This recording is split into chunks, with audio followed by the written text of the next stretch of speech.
So welcome to my allotment. It's a very windy and wet day. I had intended to do some jobs today, but it is a little bit too wet for that. So what I'm going to do is just take you through some of the jobs you can be doing, some of the things I've already done and some things you can be doing in the coming months. Now, if you've not already subscribed to my channel, you know what I'm going to say. If you could please do so, because you'll get all the updates, all the useful information right at your fingertips. So first of all, the first thing I'm going to talk about is my composters. Now, anyone who follows me knows that I sorted out my composters with the help of my husband last month, where we moved all the composting material into each next area. But we got to the point when we was moving this one over, we had so much that we couldn't get it all on, so we had to leave it. But just over the course of a month, it is like composted right down, and hopefully this month we'll try and move that over into the middle composter. And that'll be really brilliant. When you're moving your composters around, just be careful for any animals that could be in the bottom of it. Quite often hedgehogs or slow worms sometimes congregate in the bottom of your composters, so just be careful where you're sticking your fork. We've never injured one yet, but we do know that we have got slow worms up here, so we're always really mindful when we're moving them all over. But that's like a really easy job you could be doing this month. What I will say is don't beat yourself up too much if you don't do too much. What I would suggest is all the jobs I'm going to go through, I won't necessarily do them all this month. I'll just pick a few, just so I tick a few off the list, because as you can tell, it's not the nicest time to be up the allotment, but doing a few jobs now makes you feel good, and it also gets your allotment ready for the coming year. And it is quite exciting to be doing all this with everything. You know, the spring is so exciting that it will be on us quite soon, and to be a little bit ahead and a few jobs done, you'll really be grateful of it for sure. So my rhubarb is over here.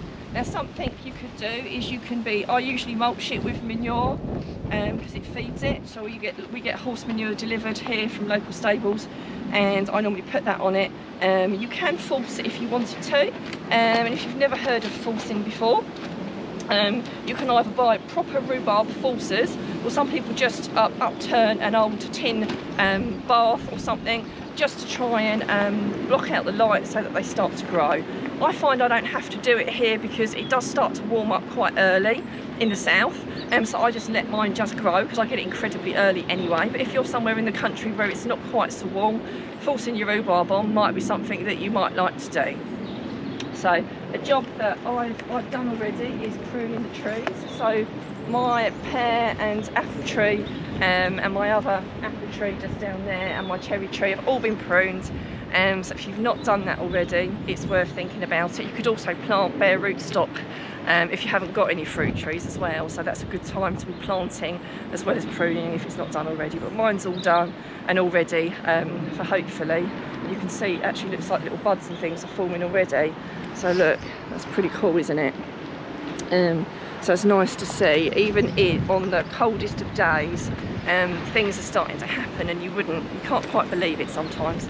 As we move around, something else you can be doing, if you've not already done it, is pruning your raspberries. Now, this is a job that I haven't got round to this year.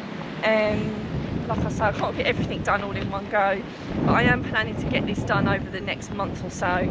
There's two types of raspberries, in case you're not aware. There's summer fruiting and autumn fruiting, and you deal with them quite differently.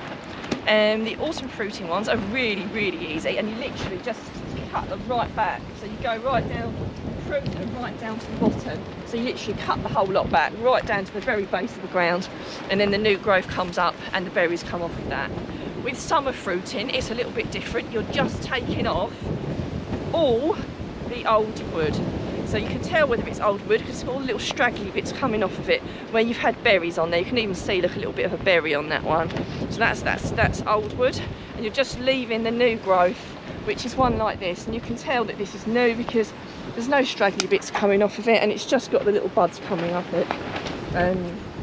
So those are the ones that you would leave, and these are the ones that you would take out. These ones here that have got little straggly bits on them and they look a little bit older.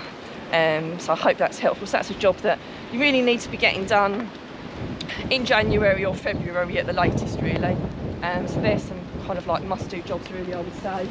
And also I have pruned, if you've got any berries like blackberries, red currants, white currants, gooseberries, all those, they all need to be pruned.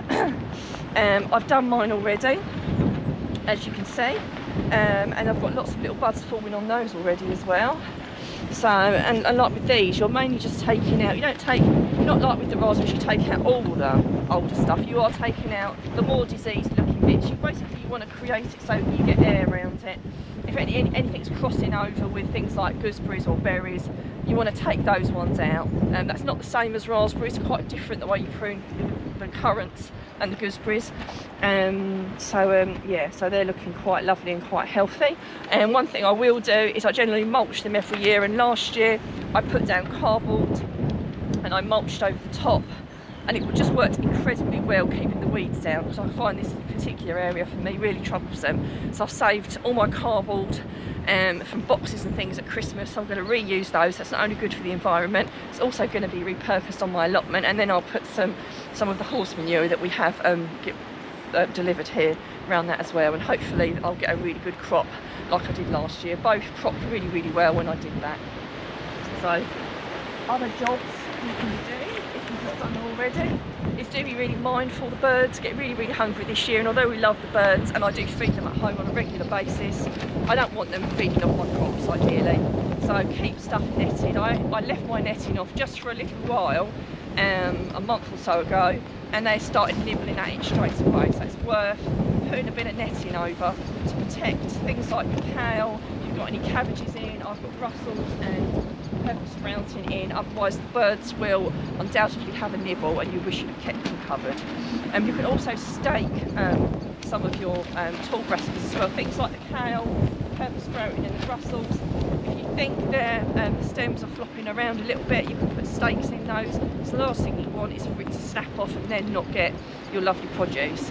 And also you can earth the bottoms of the Brussels or the kales up a little bit again to give it a little bit more support and boot round the outside of it if you think they're particularly troublesome. Mine don't look too bad, but I am going to have to keep a bit of an eye on them.